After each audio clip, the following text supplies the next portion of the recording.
هحط اول حاجة الزيت، بعد كده البصل، حطيت كمان طماطم وده توم وزنجبيل وفلفل حار، التلاتة فرمتهم مع بعض. هشوح كده كل الحاجات دي مع بعض الاول.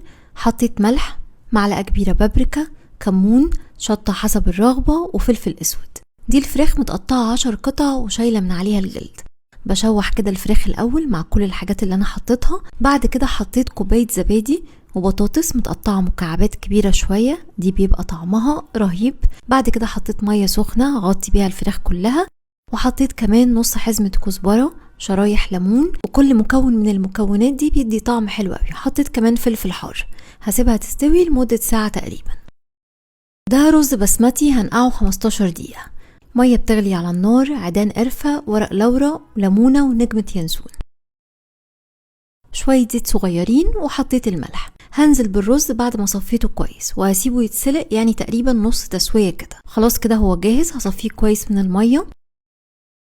وهنا الفراخ كانت استوت كويس، عايزة اقول لكم الريحة طالعة رهيبة. حط عليها الرز، حطيت الكمية كلها وما بقلبش، وعلى الوش حطيت القرفة وورق اللورا ونجمة اليانسون، واخر حاجة ده منقوع زعفران او بودرة زعفران او لون من الوان الرز، بتحطوها كده بالطريقة دي.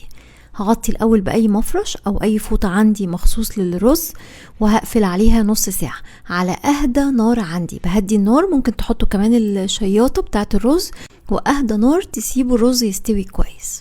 هرفع كده الغطا، الريحة لوحدها كفاية. هقدم الطبق. الرز مفلفل، تسوية بتاعته ممتازة، وطعم الفراخ حلو قوي مع باقي المكونات اللي احنا حطيناها. ممكن تعملوا معاها دقوس، سلطة زبادي بالخيار، زي ما تحبوا. وجهزوا كل المكونات وهتلاقوا تطبيق الوصفة سهل جدا، فجربوها.